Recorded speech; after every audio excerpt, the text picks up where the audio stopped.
bar smelled of beer, smoke, and rain. Outside, thunder rolled across the highway, and the neon sign above the door flickered like a dying heartbeat. Inside, the laughter was loud, too loud, and the music from the old jukebox fought against the noise of clinking glasses. Mara wiped her hands on her apron and forced a smile. She'd been on her feet since noon, refilling drinks, clearing tables, and dodging the rough humor of truckers and bikers. She wasn't scared of much, life had made sure of that, but tonight something in her chest felt tight, uneasy, as if the air itself had turned heavier. She looked up just as the door banged open. The man who walked in looked like a storm-given flesh. Tall, broad, covered in tattoos that crawled up his arms and neck like inked scars from another life. His beard was thick, his eyes cold and sharp, and when he smiled, it wasn't kind. He leaned against the counter, tapping the bar with a ringed hand. "Whiskey." "Neat," he said, his voice low and gravelly. Mara nodded, poured the drink, and slid it toward him. He caught her wrist mid-motion. "Pretty waitress," he drawled. "Don't run off so fast." Her breath hitched. The room quieted just a little, not enough for anyone to notice, but enough for her to feel the shift. "Please," she said, forcing calm. "Let go." He didn't. Instead, his grin widened, and in one cruel, swift motion, he yanked at her shirt. The fabric tore with a sharp rip, echoing like a scream. Mara froze, horror flooding her face, as the laughter from a few drunks nearby turned into silence. The tattooed stranger leaned in close, his voice taunting. "Let's see who can save you now." If this story already has your heart pounding, hit that like button, drop a comment below, and don't forget to subscribe to Kindness Kindora, because here, every story reminds us that courage can rise from the most unexpected places. But then, the silence broke. From the corner of the bar, boots scraped against the wooden floor. A group of men, rough, leather-clad, their jackets stitched with flaming wings, slowly turned toward the scene.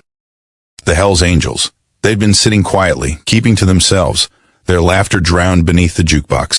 But now, their eyes were locked on Mara, and the leader, an older man with silver in his beard and a voice that carried like thunder, stood up.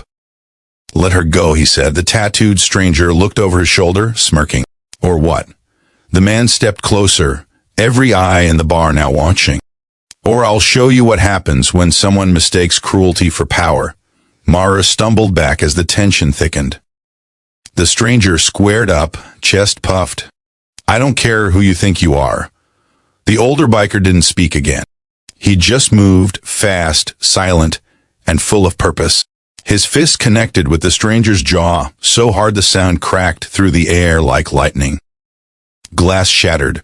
The stranger fell backward, slamming into a table that splintered beneath him. Chaos erupted, chairs tipped, people shouted.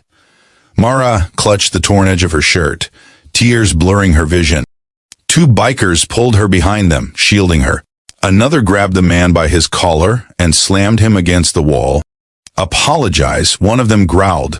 Right now, the stranger spat blood, his defiance fading when he saw how many leather vests surrounded him, each bearing the same symbol of brotherhood. He tried to laugh it off, but it came out weak.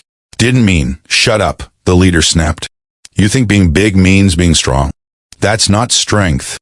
Strength is knowing when to protect, not destroy." For a long moment, nobody moved. Then the man turned toward Mara, eyes softening. "You okay, miss?" She nodded shakily, her voice small. "Thank you, I didn't think anyone." He smiled faintly. "You don't need to thank us. Just know, not all rough faces mean danger."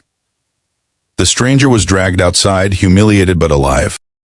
The storm had started, for real now, rain pounding against the glass as thunder shook the building. Inside, the bikers went back to their seats, quiet again.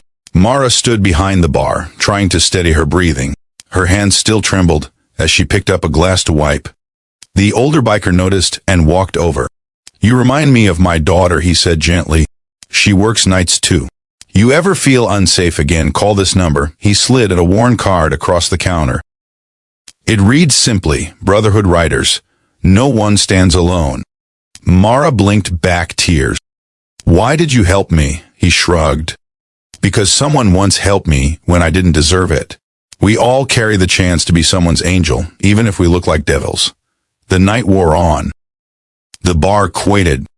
The rain eased, but her story, had already begun to change. Days later, word spread through the small town. Everyone talked about the waitress who was saved by the bikers. Some still whispered that they were dangerous, lawless men. But Mara knew the truth. She had seen it. Beneath the tattoos and leather was a code stronger than most men's morals. One evening, she stood outside the bar, the sunset painting the sky gold. She looked down the empty road, thinking of the man who had smiled at her like a father and reminded her that goodness can wear any face. A car slowed beside her. It was the older biker. He leaned out, nodding once. "You take care now, Mara," she smiled. "You too." He revved the engine and disappeared into the horizon, the roar of his bike fading into the sound of freedom.